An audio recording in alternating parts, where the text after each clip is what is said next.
우리에게 은혜 주시는 그 하나님을 또 고백하며 나아가겠습니다.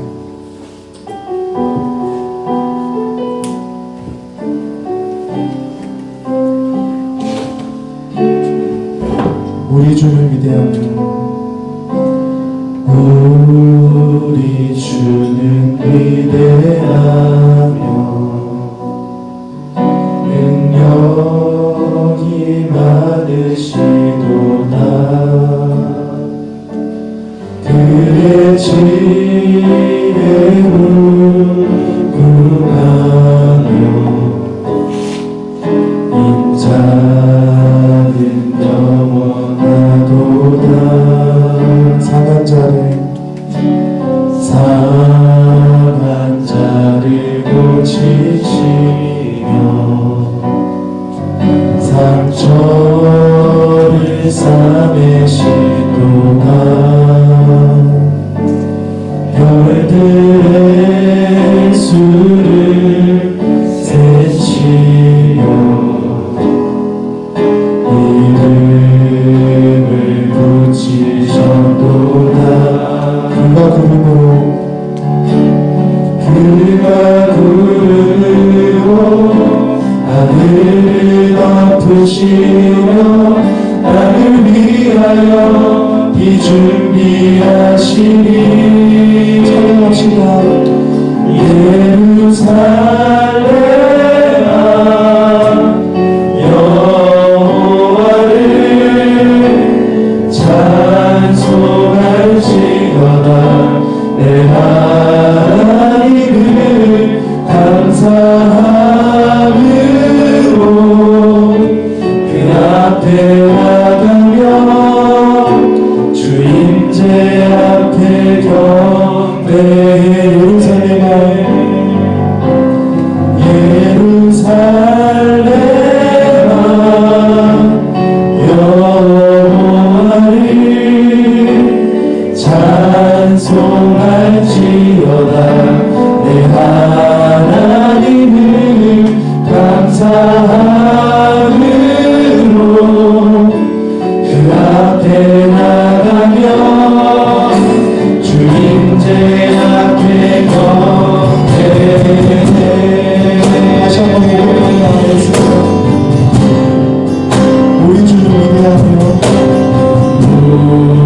우리 주를 위대하며 능력이 많으시도다. 그의 지혜로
내 하나님을 감사함으로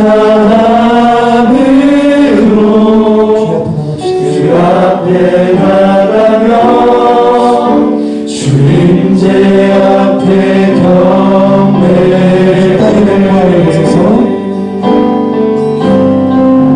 이 땅의 만물을 보소서.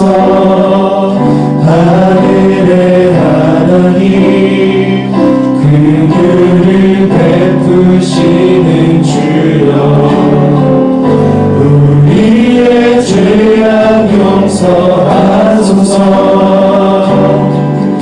이 땅 고쳐주소서.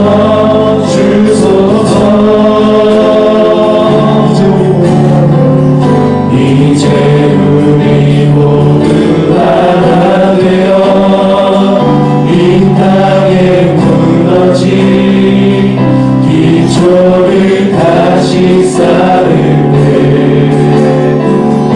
우리의 우상들을 태우시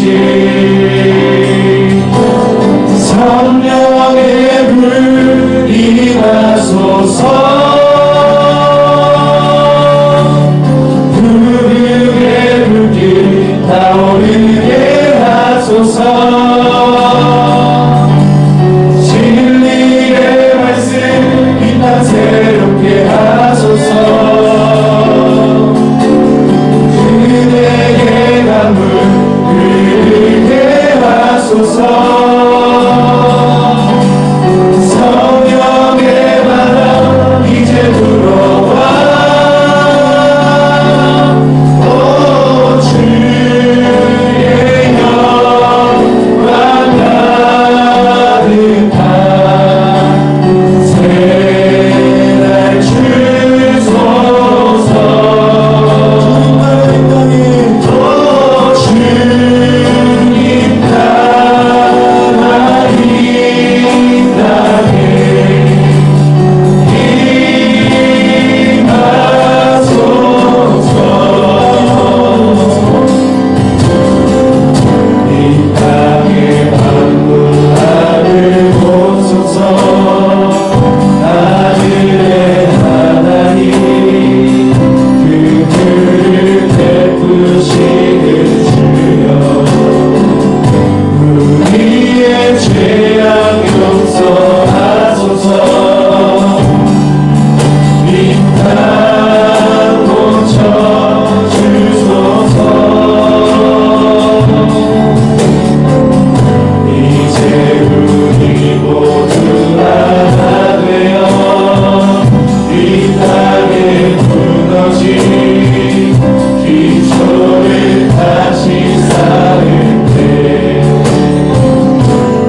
통화할 수 있는 사람을 통해 소개한다고 이제 시간 예배를 준비하면서 기도하고 나가겠습니다. 기도하겠습니다.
저희들이 고백하고 기도했듯이 몸의 능력을 더 깊이 깨달아 저희들의 생각과 마음과 모든 의지가 주님께 합당할 수 있기를 소망합니다. 하나님이 저희들을 어느 곳으로 보내든지 그곳에서 살리는 자로 마음껏 쓰임받게 하여 주십시오. 이를 위해 아낌없이 시간과 모든 열정이 들이며 나아가는 모든 기노스코 회원들 위해 아버지의 크신 복으로 이 시간 함께하여 주십시오. 성령님 더욱 기름 부어주시고 우리 모두가 하나 되어 주님 뜻을 더 멋지게 이루어드리는 통로가 되게 하여 주십시오.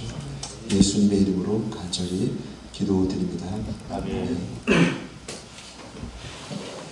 함께 나눌 말씀은 요한복음 20장 19절부터 23절까지입니다.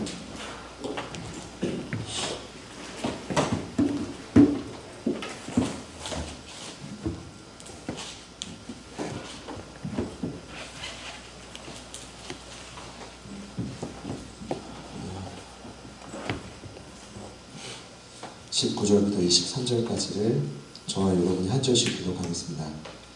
이날 곧 안식 후 첫날 저녁 때에 제자들이 유대인들을 두려워하여 모인 곳의 문들을 닫았더니 예수께서 오사 가운데 서서 이르시되 너희에게 평강이 있을지어다. 이 말씀을 하시고 성과 열분을 부르시니 제자들이 주를 보고 기뻐하더라. 예수께서 또 이르시되 너희에게 평강이 있을지어다. 아버지께서 나를 보내신 것 같이 나도 너희를 보내노라. 이 말씀을 하시고 그를 나가사 술을 드시고 이르시되 성령을 받아. 함께요. 너희가 누구의 죄든지 사하면 사하면 사하여 줄 것이요 누구의 죄든지 그대로 두면 그대로 있으리라 하시니라. 아멘.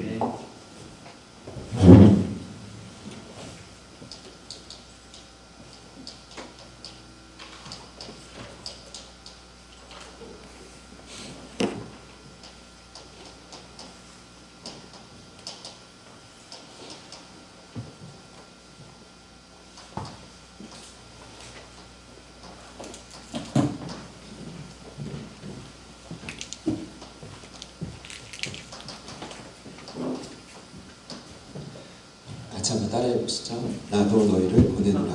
나도 너희를 보내노라. 어느덧 이번 학기 8번째 시간인데요. 제가 좀 여쭤보고 싶은 건 예수님을 잘 따라가고 있느냐입니다.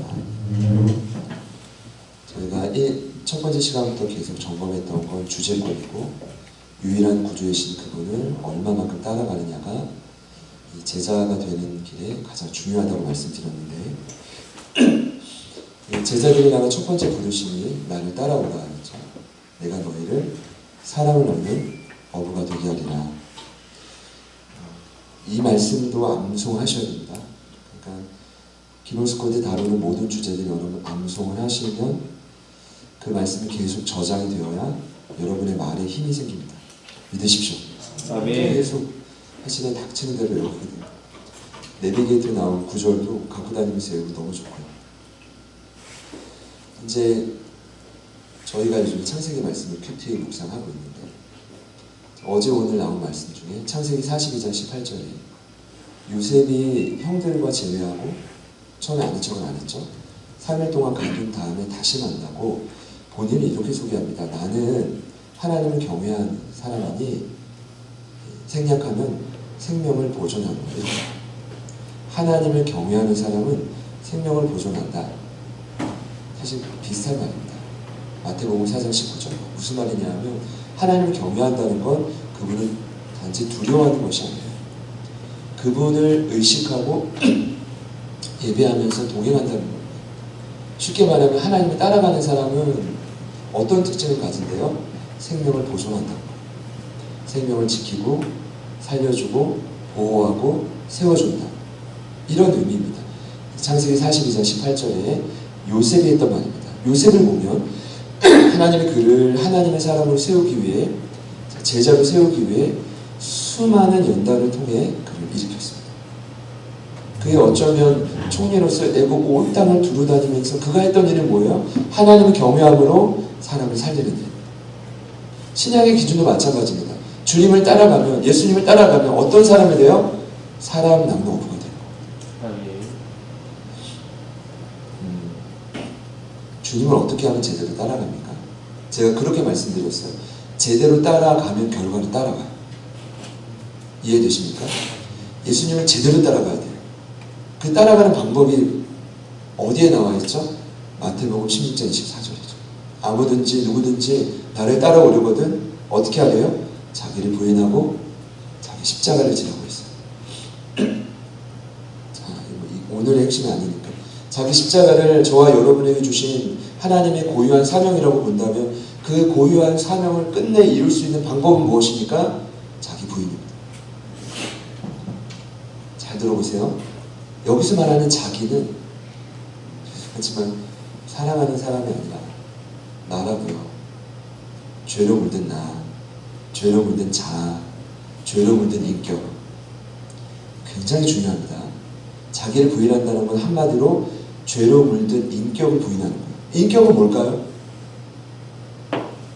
가장 쉬운 정의는 나의 생각과 감정과 의지를 의미합니다. 한마디로 죄로 물든 생각과 감정과 의지, 지정을 훈련한다는 건 사명을 받고 끝이 아닙니다. 요셉처럼 꿈을 받았다고 끝이 아닙니다. 뭘 해야 됩니까? 13년 동안 집중적으로 뭘 해야 됩니까? 저와 여러분 뭘 해야 됩니까? 사명을 이루기 위해 무슨 훈련을 해야 됩니까? 죄로 물든 여러분의 생각과 내 안에 계시는 성령의 생각이 부딪힐 때 여러분의 생각을 꺾는 훈련을 해야 돼요. 여러분의 감정이 동하지 않아도 부르심의 자리를 지키는 훈련을 해야 된다. 누가 감정 따라갑니까? 감정 따라가죠. 감정 따라 선택하고 먹고 마시고 하잖아요. 주의 일을 그렇게 하면 안 됩니다. 여러분의 감정, 저의 감정도 마찬가지지만 상당수 죄로 물들어 있기 때문에 이걸 분별하여 누구의 마음을 따라가야 돼요? 예수님의 마음. 의지도 마찬가지라고요. 그러니까 여러분이 주님을 따라간다고 했을 때 폭넓게 봐야 돼요. 나는 조금 더 일찍 자겠다. 일찍 일어나겠다. 오늘 오전에 여집사님 두 분 양육 훈련하는데 한 분이 한 회사를 다니는데 그 회사 굉장히 조직적이에요. 6시부터 라이딩하는데 같이 일어나가지고 그거를 체크업을 해야 아무도 뭐라고 하지 않지만 다들 목표의식이 있는 거예요. 그러니까 자기를 철저히 관리하는 거죠. 이게 뭐예요? 어쨌든 의지를 바꾸는 훈련이라고. 세상도 이렇게 하는데 앞으로 그렇게 죽도록 어찌 보면 발전하기 위해 노력하는 사람들을 케어하고 본이 되어야 될 사람이 여러분이라고요. 우리는 그보다 더 성실해야 돼. 더 바짝 쪼야 된다고. 이건 어쩔 수 없어요. 그렇게 해서 우리를 준비하지 않으면, 그렇게 해서 고장난 우리의 생각과 마음, 감정과 의지를 훈련하고 쳐서 복종하는 훈련하지 않으면 하나님 어떻게 저와 여러분을 쓰시겠어요? 그게 자기 부인이라고요. 제가 여쭤보고 싶은 건 그거예요. 그 자기 부인을 잘하고 계십니까? 그거 하지 않으면 이 시간이 지나가고 떼어진다고 해서 바뀌는 게 아니라 훈련은 여러분의 부르심의 자리에서 부디 감당하시기를 축복합니다. 그래서 제가 지난주에 말씀드렸어요. 이 지정의가 쉽게 바뀌나요? 그래서 성령님이 필요한 거예요. 지난주에 제목은 뭐였습니까? 성령의 일을 경험하는 자. 그래서 성령의 도우심이 필요한 거라고요. 저희가 앞선 그 4번의 시간의 주제가 이랬어요. 제자의 정의들이 쭉 나오죠. 요한복음 8장에 말씀 안에 거하는 자가 제자고 13장에 서로 사랑하는 자가 제자고 서로 사랑하는 거 무시하지 마세요. 가족도 온전히 사랑하지 못한 게 인간입니다. 제가 오늘 창세기 42장에 야곱의 고백을 보고 깜짝 놀랐어요. 요셉을 읽고 시므온도 결박당했는데 그 아들들이 왔잖아요. 그래도 그의 눈에는 누구만 보이냐면 베냐민만 보여.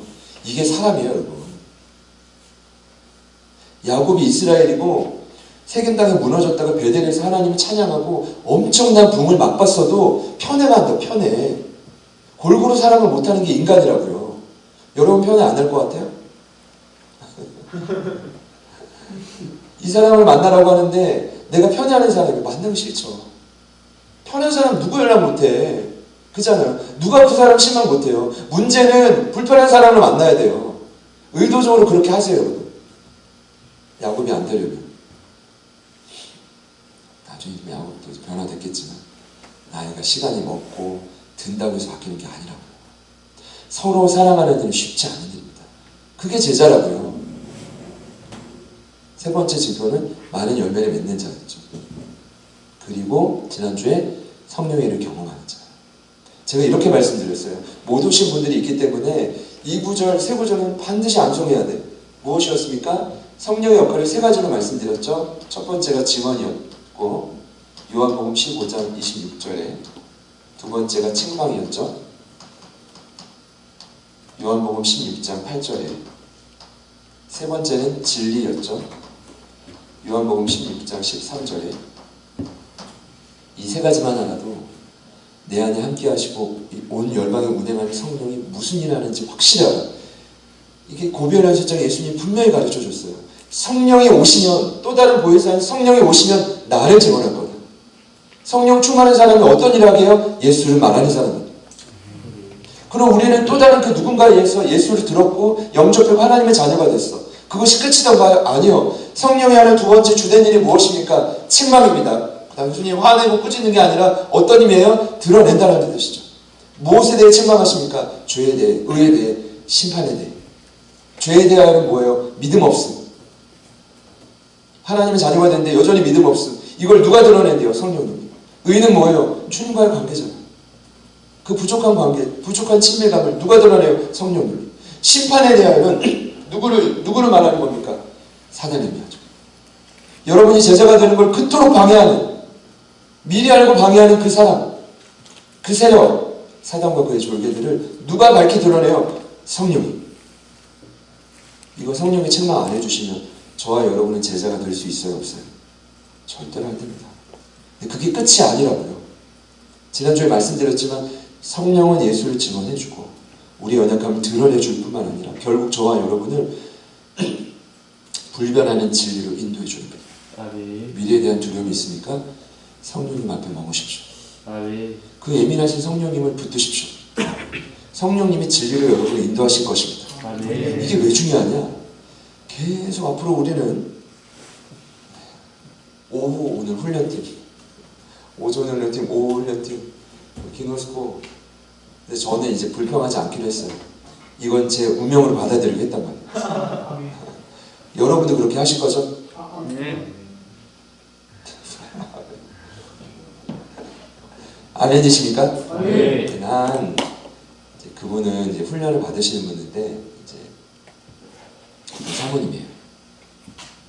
어떤 일을 선택해야 되는데 딜레마, 트릴레마를 넘어서 수많은 복잡한 문제가 휘어졌다. 그 제 결론은 뭐냐면 이와 같이 우리 연약함을 도우시는 마땅히 빌발하지 못하는 연약함을 도우시는 성령께 같이 기도하자. 이게 결론이에요. 왜냐하면 성령은 결국 그분으로 하여금 진리로 인도할 거기 때문이에요. 진리를 발견하는 동시에 우리 인생에는 뭐가 보이냐면 비진리가 보인다. 알레the이아라는 진리를 발견하는 동시에 비진리는 포기할 수 있게 돼. 왜냐하면 이 진리가 선택이 되거든. 집중이 되거든. 나머지는 포기가 된다. 그것이 성령이 하는 일입니다. 그러면 저와 여러분의 진정한 스승은 누구여야만 돼요? 성령입니다. 아멘. 그래서 훈련 가운데 가장 중요한 원칙이 뭐냐면 훈련 가운데는 반드시 하나님의 임재가 있어야 되는 거예요. 아멘. 임재란 동의어가 성령의 기름 부심이에요. 우리 안에 성령이 있지만 운행하는 성령이 더 강력하게 여러분을 다스리는 거예요. 그래야 정신이 차려요. 내가 뭐가 부족한지 알고 뭘 선택해야 되는지 그제서야 깨닫는다. 그러면 돼요. 이게 지난 7번의 시간의 결론입니다. 이해되시는 분들만 아멘 해보시죠. 아멘. 저는 오늘부터 남은 시간 여러분과 좀 중점적으로 다룰게, 예수님 부활하시고 40일 동안 이 땅에 거하시며 배신한 제자들을 10번 이상 찾아가십니다. 왜 10번 이상이라고 하냐면 성경에 10번만 기록되어 있지만 그 이상의 사건이 있을 거라고 추측하는 거예요. 그래서 전문가들은 10번 이상이라고 말하고 10번은 기록되어 있죠. 근데 놀랍게도 10번의 만남 중에 딱 절반이 주님의 지상대 명령을 말씀하십니다. The Great Commission, The Great Commission. 커미션이라는 원래 단어는 위임이라는 뜻이에요. 위임의 의미는 예수님이 이제 부활 후 40일 동안 이 땅에 거하시다가 결국 승천해야 돼요. 또 다른 보혜사가 와야 되니까. 그런데 승천하면서 예수님 이 땅에 하셨던 동일한 사역을, 더 멋지게 감당할 사역을 이 땅에서 이어갈 제자들에게 위임했단 말이에요. 이해되십니까? 그 위임이 지금 위임되다가 어디까지 온 거예요? 기노스코까지 온 거예요. 아멘. 너무 멋지지 않아요? 아멘. 나만 멋져도 상관없어. 여러분도 이 감정이 있었으면 좋겠어요. 아멘. 나에게 하나님 위임하셨구나. 그래서 제자의 정의는 이렇게 정의할 수 있어요. 우리 한번 적어봅시다. 제자란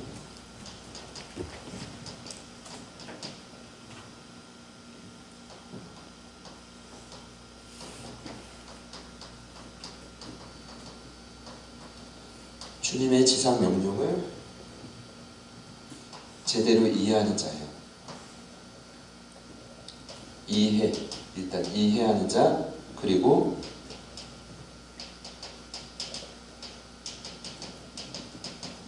온전히 실천하는 자. 따라해 봅시다. 제자란 주님의 지상 명령을 주님의 지상 명령을 제대로 이해하고 온전히 실천하는 자. 여러분, 교회의 사명이 꼽으라고 한다면 뭘 꼽을래요? 이 The Great Commission을 이해하지 못하고 실천하지 못하는데 무슨 교회 사명을 운영하겠어요? 선교적 교회로, 목양적 교회로, 성육시장 교회로 다 중요하죠. 학자들 많은 게 다 중요해. 그런데 성경에 답이 나와 있다고요. 부활하신 예수님이 직접 말했다고요. 교회는 이 일을 반드시 해라. 이거 하지 않으면 아무런 의미가 없는 거예요. 죄송하지만. 그러니까 이거를 제가 이제 소개해드릴 거예요.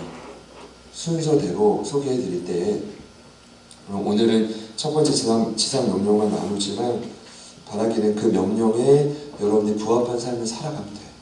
아멘. 이번 학기는 그렇게 되면 이제 끝이 날 겁니다.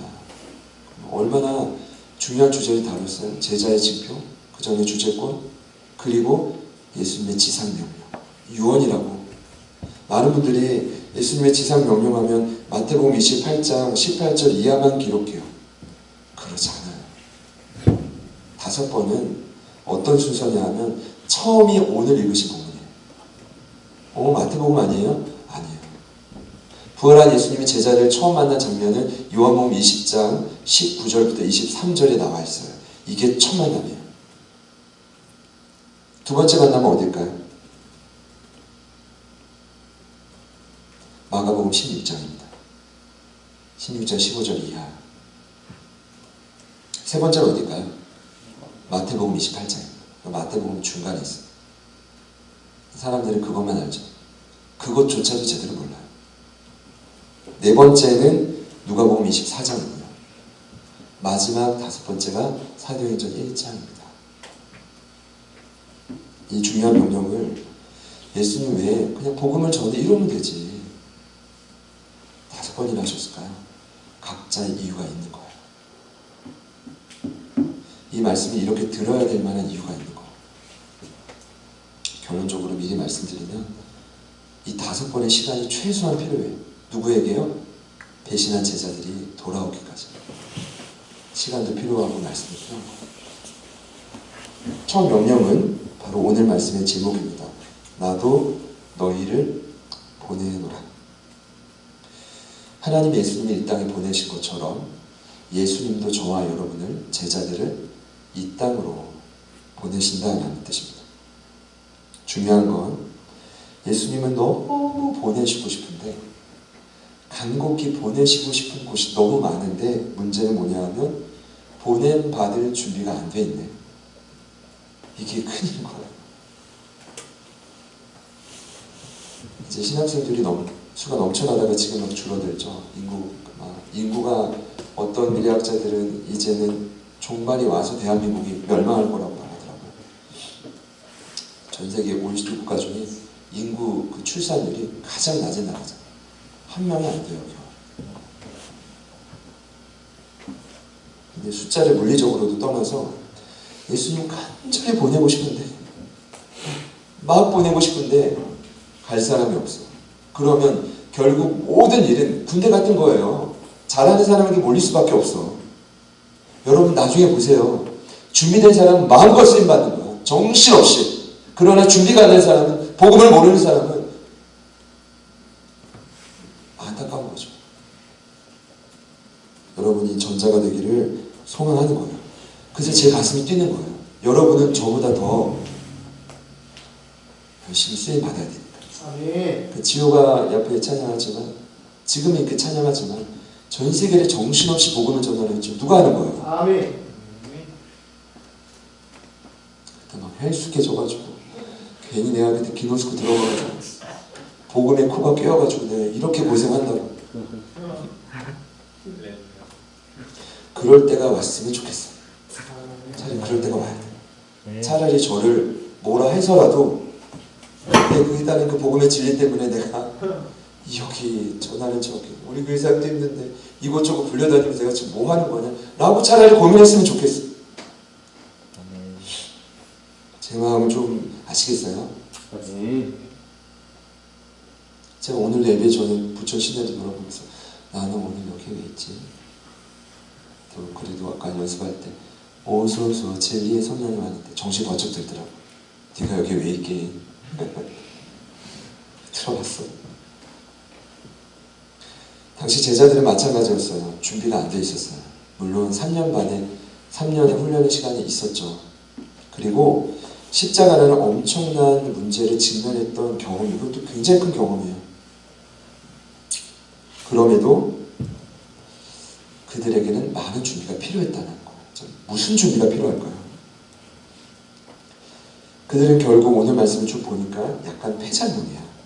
배신하고 끝이 아니라 거기서 오는 두려움, 상실감, 또 두려움, 여러 상처들이 어우러져가지고 그냥 숨어있단 말이에요. 거기 또 누구는 없어요. 도마는 없어. 연구해 보면 도마는 같이 실수했는데 실수한 다른 놈들을 보는 게 용납이 안 되는 성격이 그때요.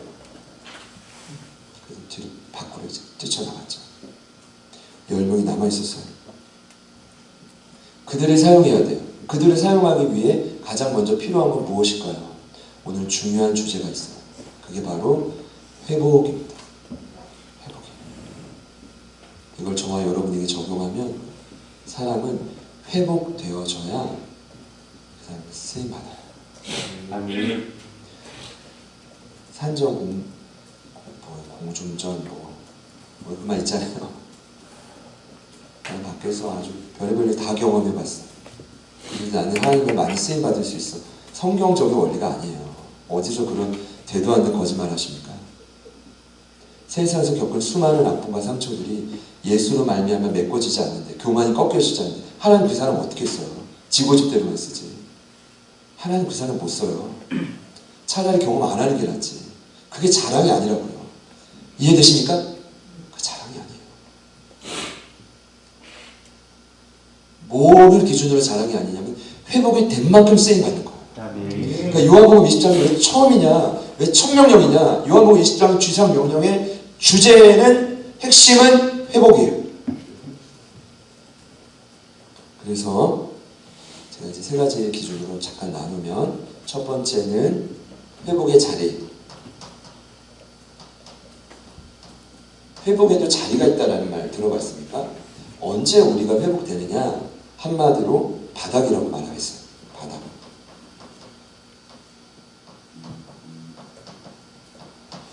(19절) 말씀은 같이 한번 읽어봅시다. 시작. 이날 곧 안식 후 첫날 저녁 때 제자들이 유대인들을 두려워하여 모인 곳에 문을 닫았더니 예수께서 오사 가운데 서서 이르시되 너희에게 평강이 있을지어다. 아멘. 잘 들어보세요. 제자들의 인생 가운데 씻을 수 없는 가장 큰 상처가 바로 이 순간입니다. 우리가 그토록 믿었던 메시아를 배신했다는 거예요. 십자가 앞에서 느꼈던 두려움이 배신을 가져왔고, 자신들의 눈앞에서 야, 이분이 이렇게 죽네, 허무하게 죽네. 그게 이제 트라우마가 된 거죠. 트라우마. 너무 아픈 사건이 지난 주말에 있었죠. 오늘 제가 훈련받은 사모님이 간호사신데 이태원 사건을 얘기하면서 수많은 사람들이 심폐소생술을 할 때 이미 죽은 사람들을 많이 했대요. 그들도 겪었던 상처가 너무나 큰 충격으로 남아있대요. 근데 그것은 이제 그 사건을 마주하는 대한민국 전체가 다, 어쩌면 세계가 다 큰 충격을 맞이한 거죠. 너무 아픈 거예요. 눈앞에서 내가 그토록 따랐던 저 주인이 죽어, 갈기갈기 찢겨 죽었어. 그들이 겪었던 상실감은 어떻게 표현할 수가 없는 거예요. 그래서 그냥 침묵하고 숨어 있는 거죠. 이런 상태에서 무슨 복음을 전해요? 안 그래요? 그래서 저가 이제 제목을 하나 붙여본 거예요. 제자들의 인생 가운데 지금 이 순간은 바닥. 따라해볼까요? 바닥. 여러분 언제를 바닥이라고 합니까? 인생을 포기하고 싶을 때. 아마 여기까지만 살고 싶다라고 생각하는 분들도 있을 거예요. 그때가 쉽게 말하면 바닥이에요. 요한복음 3장에도 나왔지만 믿는 자는 바닥을 마주하는 태도가 좀 달라요. 성령에 내주해버리면 어떤 스타일이냐면 세상은 여기서 포기해야 되거든. 그런데 성령에 들어와 버리면 바람처럼 움직여요. 마치 바람이 어디서 불어와서 어디로 가는지 모르는 것처럼 예측 불가한 삶을 산다고요. 세상의 기준으로 보면 이 정도면 포기하고 낙담하고 다 내려놔야 돼요. 여기까지구나 해야 되는데 믿는 자는 달라요. 왜요? 내 안에 계신 성령님을 통해 계속 누가 말씀하세요? 누가 동행하세요? 예수님이 동행하세요. 그게 가장 큰 차이점입니다. 오늘 말씀을 기준으로 보자면 제자들이 바닥을 칠 때 예수님은 그들을 찾아오세요. 여러분 이거 굉장히 중요합니다. 하나님, 예수님, 그분들의 가장 주특기는 찾아오는 거예요. 죄 지은 그날부터 바닥을 칠 때는 얼마나 더 열심히 찾아오실까요? 예수님이 오늘 벼르고 벼르다가 그들을 찾아오셨어요. 거기서부터 회복이 되는 거죠. 최윤식 박사님이 쓰신 책이 있어요. 이제 안 사셔도 될 것 같아요. 핵심만 말씀드리면 제목은 그분이 아시아를 대표하는 미래학자잖아요. 빅체인지 코로나19 이후 미래 시나리오라는 책이에요. 그 책의 핵심 키워드는 3R이에요. 3R. R자로 시작하는 세 단어가 그 책을 딱 정리해줘요. 첫 번째 R은 리턴이에요. 아무리 코로나가 강력해도 인간의 회귀의 본능을 꺾을 수 없다는 거. 반드시 자기 고집대로 다 돌아간다. 가고 싶은 여행도 갈 거고, 먹고 싶은 것도 먹을 거고, 참았던 팽창하게 될 거고, 이런 거. 리턴. 두 번째 R은 리세션이에요. 경기 침체를 의미합니다. 경기 침체는 지금 이 책의 예언대로 진행되고 있다고 봐도 과언이 아니에요. 세계 대공황은 아직 오지 않았어요. 앞으로 점점 더 심해질 거라는 거예요. 죄송해요. 그냥 이게 책의 내용이니까 팩트만 말하는 거예요. 세 번째 R은 뭘까요? 따라해봅시다. 리바운드. 이 뜻은 다시 튀어오른다는 뜻이에요. 어떤 의미냐? 경제든 사람의 마음이든 바닥을 치면 튀어오르게 된다. 근데 놀랍게도 이게 성경적 원리예요.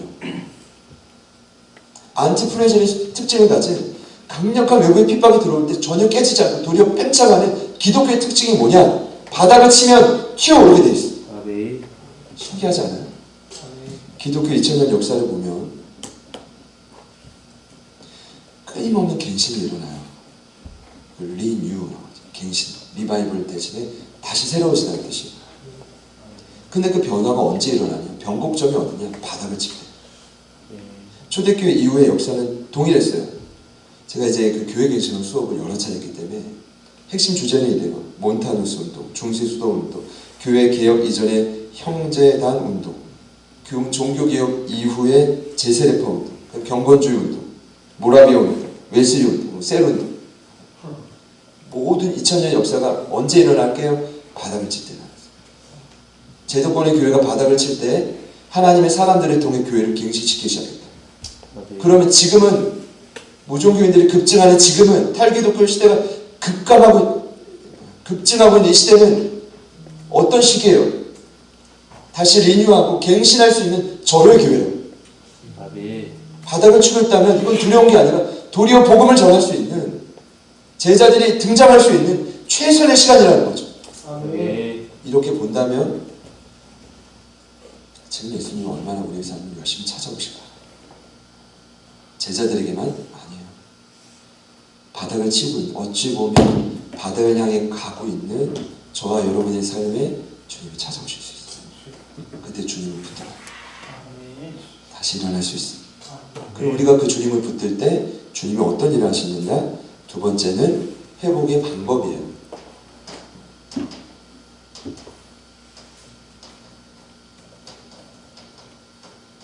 한 단어로 표현하면 평강입니다.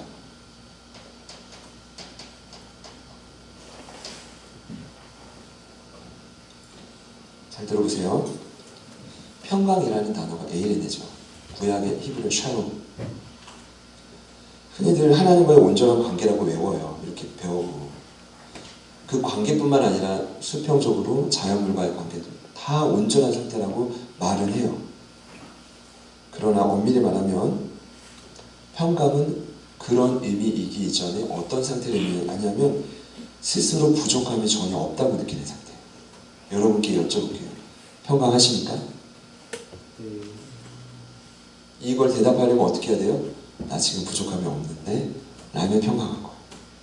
다시 여쭤볼게요. 여러분은 평강하십니까? 아멘. 부족함이 없어요. 아멘.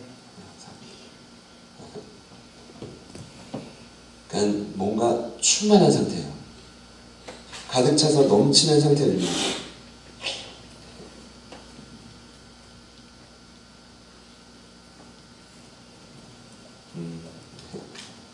이걸 역으로 보면 제자들과 정반대의 상태인데 두려움이 전혀 없는 상태. 염려도 조급함도 조금의 흔적도 없이 완전히 사라진 상태가 평안, 샬롬의 상태. 이 평강을 평안의 근원 되신 예수님이 오늘 두 번이나 말씀해 주세요. 첫 번째 19절에 두 번째 21절에 예수께서 또 이르시되 너희에게 평강이 있을지어다. 왜 두 번일까요? 성경에 늘 두 번은 강조예요. 물론 강조지만 여기에 놀라운 비밀이 있어요. 이미 두 차례 평강은 예수님이 십자가에 죽기 전날 선포하셨어요. 말씀을 한번 찾아봅시다. 요한복음 14장 27절이에요.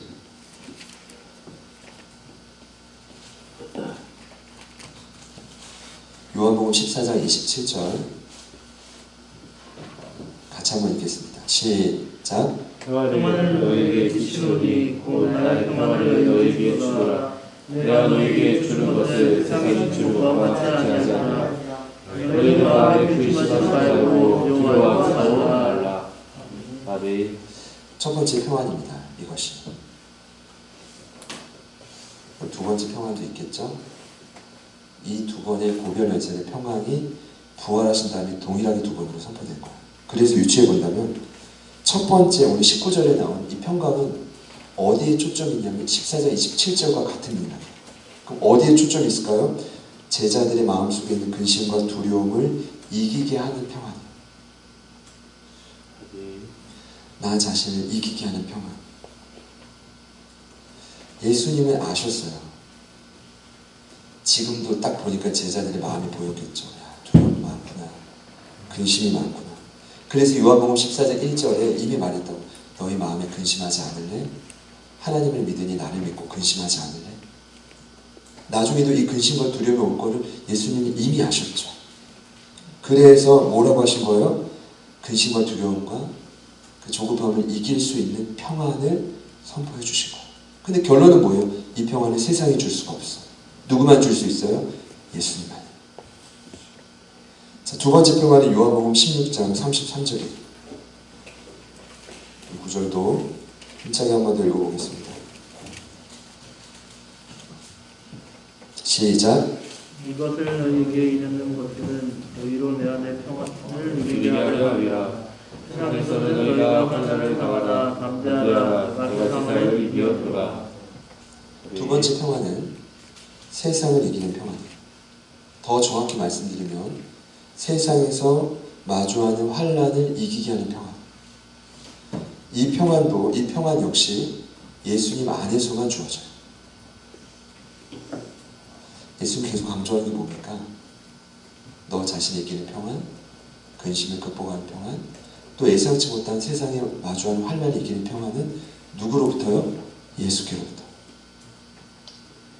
그 평안을 오늘 예수님이 다시 선포하고 있어요. 달라진 게 한 가지 있죠? 무엇이 달라졌습니까?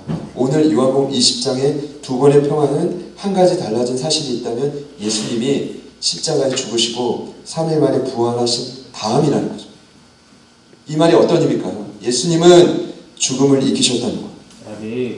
예수님이 이미 이 요한복음 20장에서만큼은 죽음이 가득 찬 사망의 이 역사가 가득 찬 세상을 주님이 이기셨다는 거예요.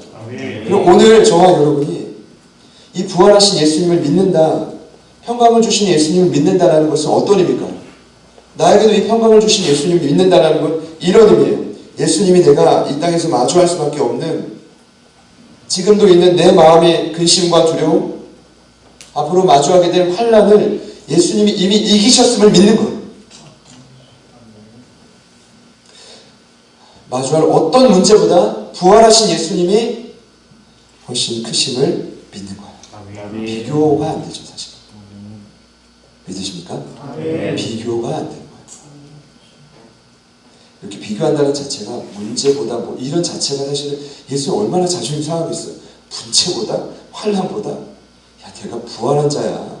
죽음을 이겼어. 세상을 이겼어. 이게 부활의 복음이잖아요. 그럼 부활의 복음의 핵심이 뭐예요? 평강이에요.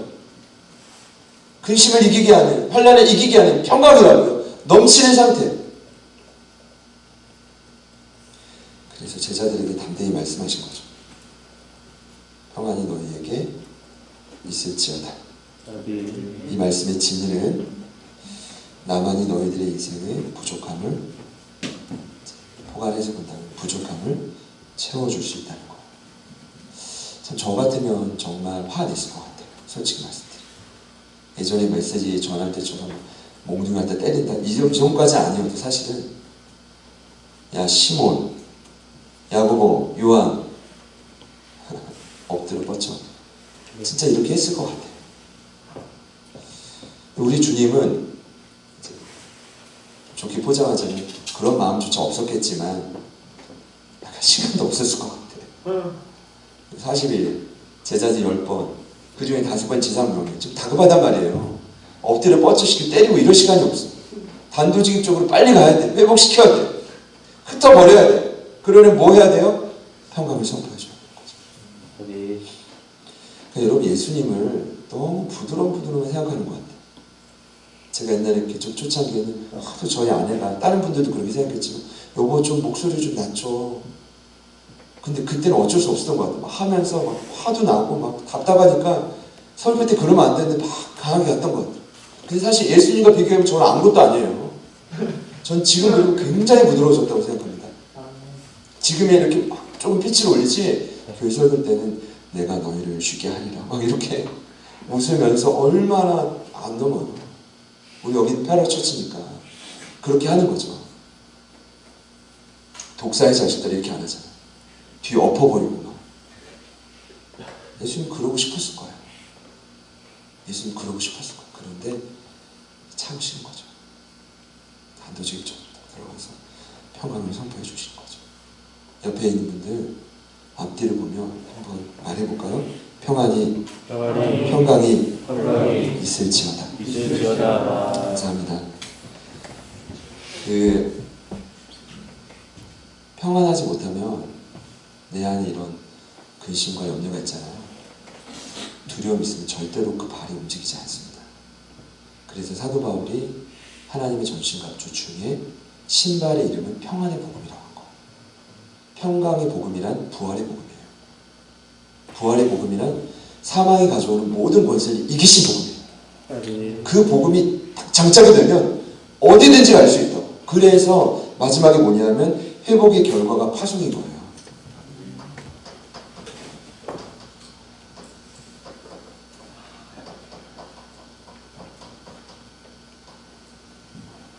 이것은 22절과 23절.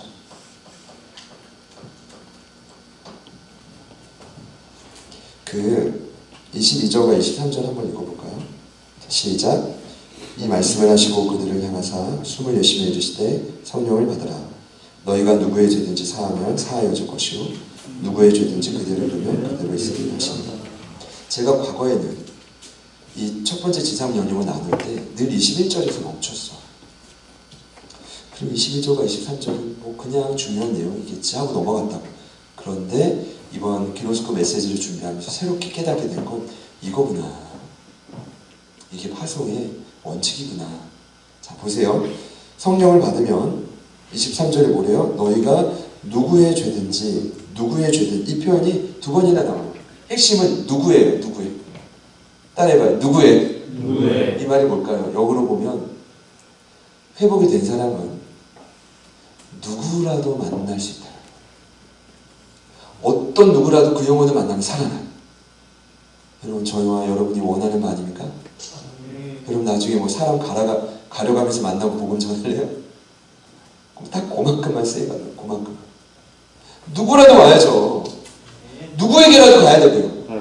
그래야 하나님이 보낸다고 했을 때 마음 놓고 보내실 거 아닙니까?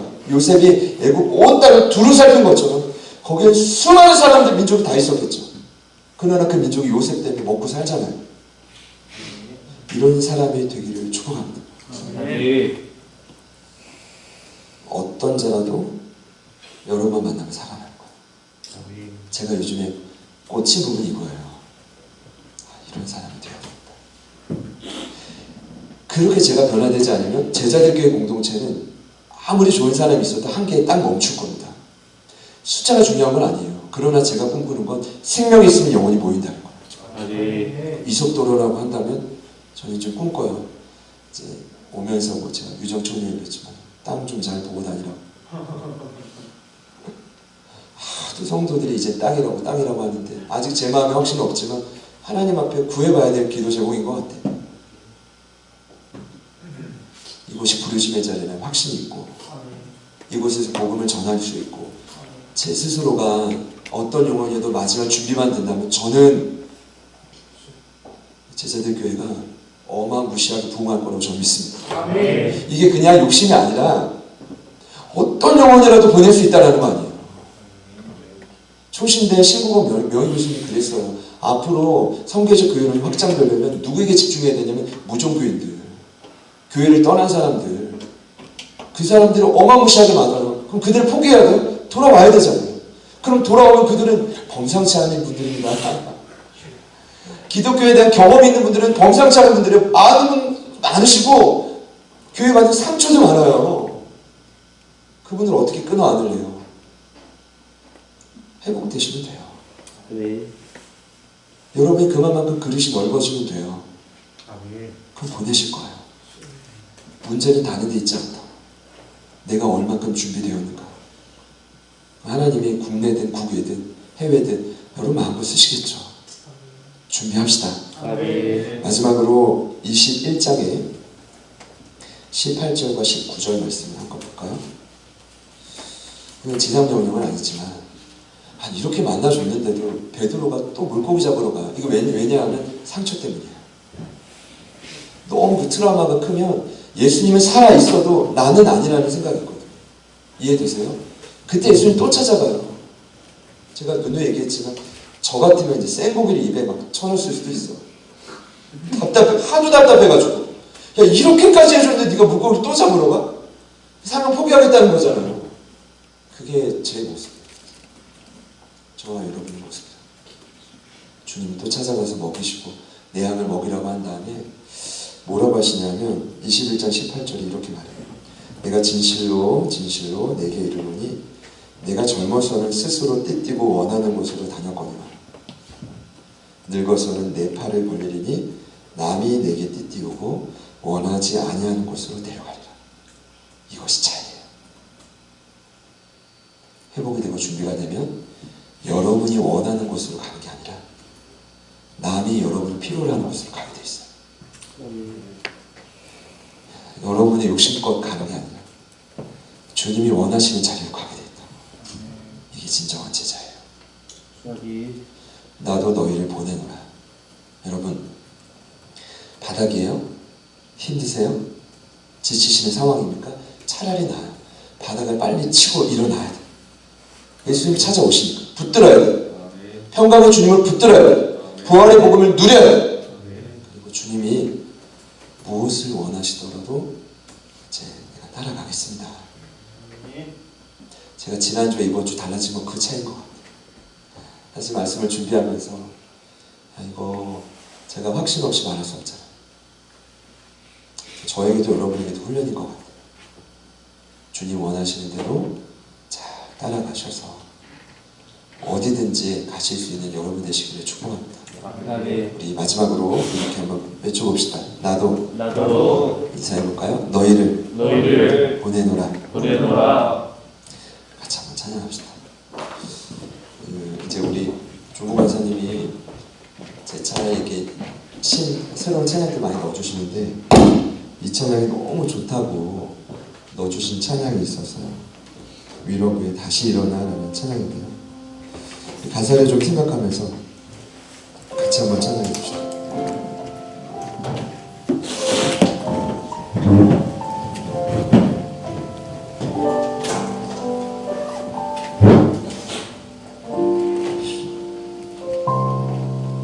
나는 내 마음의 복음이 그랬던 곳에서 다시 아버지를 만나고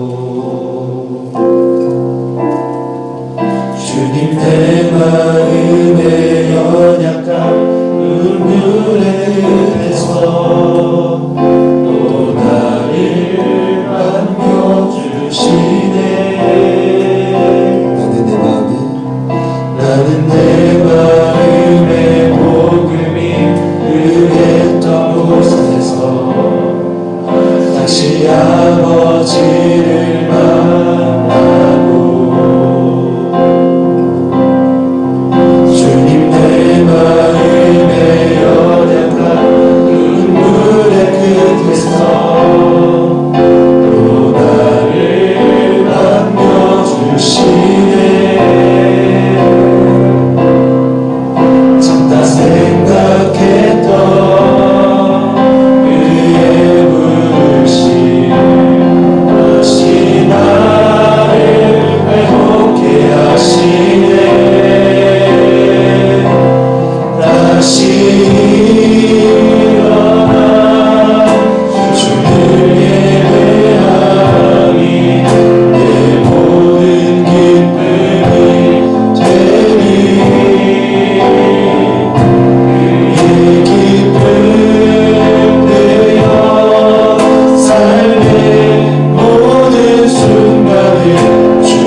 마음에 찾아오셔서 다시 일어날 힘을 허락해 주십시오. 하나님, 나에게 내가 깨닫지 못한 모든 영역에서 회복의 오늘 이 밤 일어나게 하여 주십시오. 복음이 하고 있다는 이곳에서 다시 아버지를 만나고 주님을 만나고 살아나는 우리가 되게 하여 주십시오. 하나님, 그 힘으로 우리가 소망합니다. 주님의 제자들에게 선포했듯이 나도 너희를 보내 하나님 원하시는 곳이라면 어디든지 갈 수 있는 우리 모두가 되게 하여 주십시오. 어떤 영혼이라도 누구에서라도 사업을 살릴 수 있는 통로가 되게 하여 주십시오. 우리 기대하는 마음으로 우리 주님의 이름으로 주어 간절히 한번 기도합니다.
성령님 충만하게 기름 부어 주십시오. 아멘. 은혜 안에서 성장이 이 한 주도 강하게 일어나게 하여 주십시오.